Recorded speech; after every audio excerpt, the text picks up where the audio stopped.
Muito bem, amigos e amigas, quero iniciar esse momento de reflexão com uma pergunta. Será que há alguém aqui em Porto Alegre, ou mesmo no Brasil, que não tenha ouvido falar do novo coronavírus? Com certeza, aqueles que têm acesso aos meios de comunicação sabem o que este vírus está provocando no mundo todo desde o início deste ano. Contudo, a questão não é tanto em conhecer os fatos, mas de compreendê-los. Quem pode explicar o que está acontecendo? Quem pode nos dar segurança sobre aonde vamos chegar? Bom, vocês vão dizer, os meios de comunicação estão cheios de postagens, de textos e de vídeos de pessoas que dizem que têm a explicação. Há aqueles que dizem, olha, isso é um vírus fabricado lá na China para atrapalhar a humanidade, para prejudicar as nações. Outros dizem, o problema não é tão sério assim. Outros dizem, a solução está na cloroquina. Outros ainda acenam com uma vacina. Mas nós perguntamos, onde está a solução? Quem tem a explicação? Onde está a verdade? Quero relacionar isso com um outro fato. Era domingo da Páscoa em Jerusalém. E os comentários eram os mais diferentes. O que aconteceu? O assunto era um só: Jesus. Aquele que na sexta-feira havia sido crucificado, morto e sepultado. E as informações a respeito dele eram as mais desencontradas. Quem poderia dar uma explicação? Pois nesse clima de confusão, de incerteza, dois seguidores de Jesus estavam se dirigindo de Jerusalém a uma vila próxima chamada Emaús, numa caminhada de talvez 8 a 10 quilômetros. E no caminho estavam conversando sobre os últimos acontecimentos, tentando entender o que de fato havia acontecido. Foi quando o próprio Cristo ressuscitado se colocou no meio deles e passou a andar com eles e perguntou: qual é o assunto? Sobre o que estão conversando? Foi quando um deles, de nome Cleopas, parou e perguntou: se você esteve em Jerusalém, será que você é o único que não sabe o que aconteceu a Jesus, o Nazareno, que era profeta aprovado pelos sinais e pelos milagres e pelos ensinos, mas que foi entregue pelas nossas autoridades para ser crucificado e morto? Será que você é o único que não sabe disso? Pergunta Cleopas. E então continuou num tom de melancolia, de tristeza, talvez até um pouco de decepção, dizendo: nós esperávamos que fosse ele quem haveria de salvar Israel. Mas depois de tudo isso, e agora já é o terceiro dia, é bem verdade, continuou ele, que algumas mulheres foram ao sepulcro hoje de manhã, e viram o sepulcro aberto e não encontraram seu corpo para embalsamá-lo. Elas relataram que viram anjos, os quais garantiram: ele vive. Alguns dos nossos também foram até o sepulcro. Não encontraram o corpo. Contudo, agora já é o terceiro dia. Ou seja, fatos, relatos, notícias. Mas quem poderia dar uma explicação? Ora, a explicação só poderia vir daquele que morreu e ressuscitou. Por isso, nesse momento, Jesus começou a falar com os dois. E a sua primeira palavra foi uma palavra de repreensão. Como vocês demoram para entender e crer em tudo que os profetas disseram? Como vocês têm tanta dificuldade para entender e crer naquilo que está escrito? E então, começando pela lei de Moisés e pelos profetas, Jesus lhes explicou tudo o que a seu respeito estava escrito. Pois bem, aqui, meus irmãos e irmãs, nós precisamos fazer uma primeira pausa, pois há uma aplicação importante para a igreja dos dias de hoje.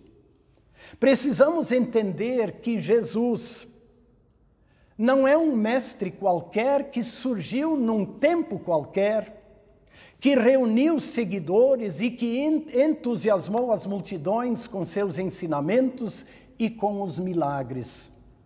Nós precisamos entender que Jesus Cristo é o unigênito e eterno Filho de Deus e que a sua vinda ao mundo estava programada desde a eternidade.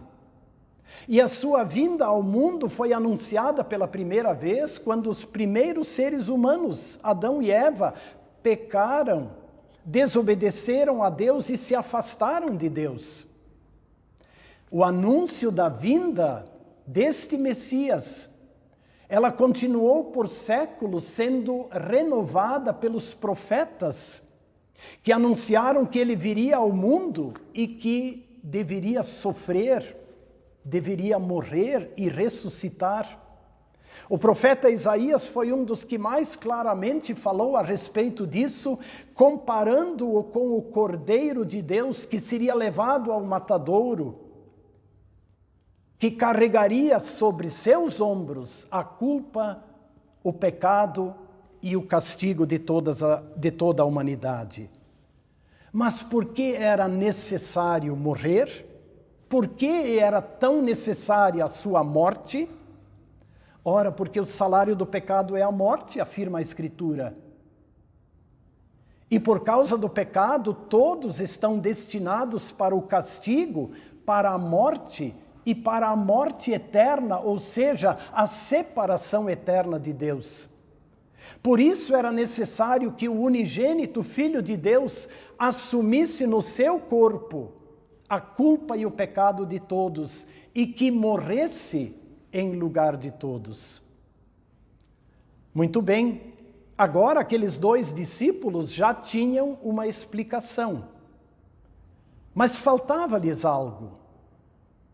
Faltava-lhes um encontro com o Cristo ressuscitado. Faltava-lhes reconhecer o Cristo ressuscitado.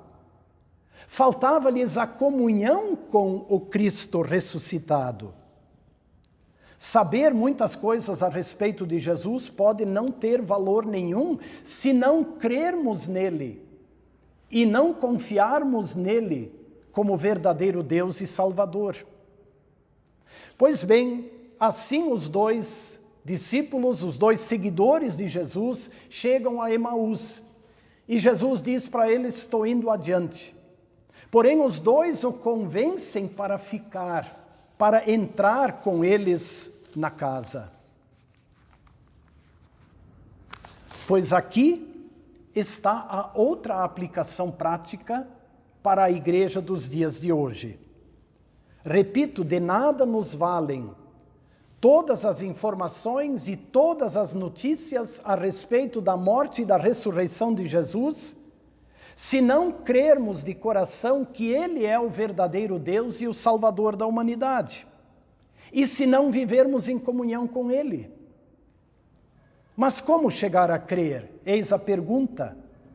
Vamos olhar o que acontece com os dois discípulos lá de Emaús.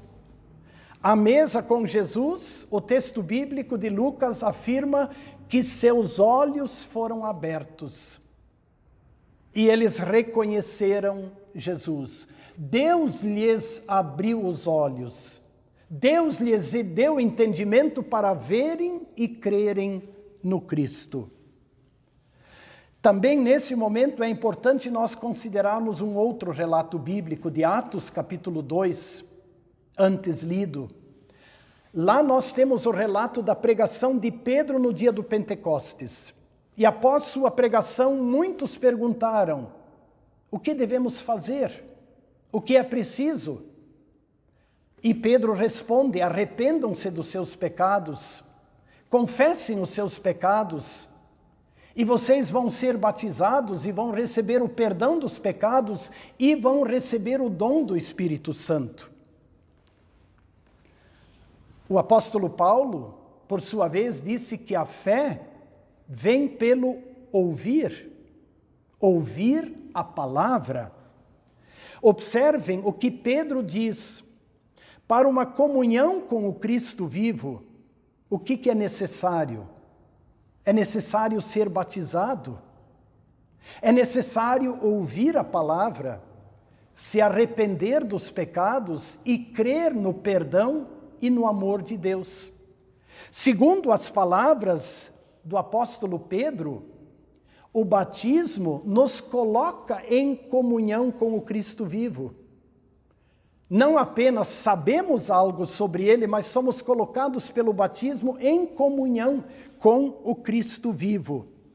Pedro deixou claro isso quando, na sequência, disse aos que creram e foram batizados, afirmando que esta promessa de no batismo receber perdão dos pecados e o dom do Espírito Santo vale também para os vossos filhos. E vale para todos os que estão longe de Deus, isto é, para todos que Deus chamar. Ou seja, pela palavra Deus chama para junto dele. Pelo batismo Deus estabelece a comunhão com o Cristo vivo. Ou seja, quem está longe de Deus é chamado pela palavra e pelo batismo é regenerado para uma nova vida em comunhão com o Cristo vivo. Meu irmão e minha irmã, você reconhece que é pecador? Você se arrepende dos seus pecados e confia no perdão de Cristo? Você é batizado? Você é batizada? Então você está em comunhão com o Cristo vivo. E ninguém vai tirar você de suas mãos graciosas. Quem garante isso é o próprio Cristo, quando ele afirmou: as minhas ovelhas ouvem a minha voz. Eu as conheço e elas me seguem. E eu lhes dou a vida eterna e ninguém as arrebatará das minhas mãos. Porém, irmãos e irmãs, temos que confessar que mesmo batizados, às vezes nós nos distanciamos do Cristo vivo.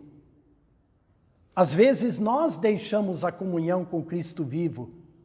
E por isso precisamos ser sempre de novo trazidos de volta para essa comunhão através da lei de Deus e dos profetas, como disse Jesus aos dois. Ou seja, através da lei que nos mostra o pecado e que nos chama de volta, e através do Evangelho, que traz o convite gracioso: crê no Senhor Jesus e você está salvo. Muito bem, para concluir, sem dúvida, muitas perguntas ainda vão ser feitas a respeito do coronavírus. Muitos fatos ainda serão noticiados e relatados.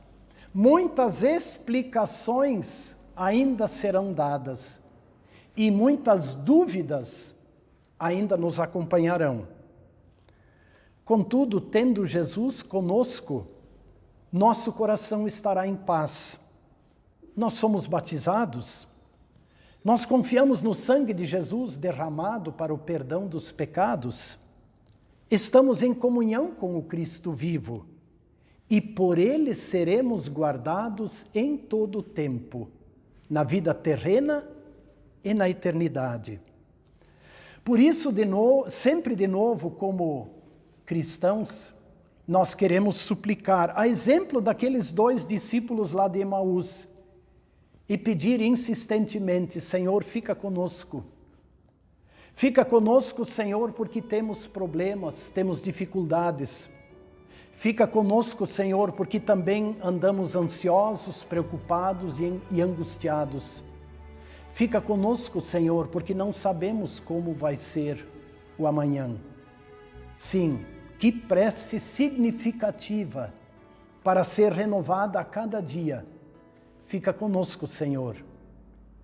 E nós queremos agora juntos fazer essa prece. E eu lhe convido para essa prece, cantando do hino 403, do Inário Luterano. Conosco fica, ó Deus, a noite vem, as trevas crescem. Precisamos de Ti, Senhor. Fica conosco. Amém.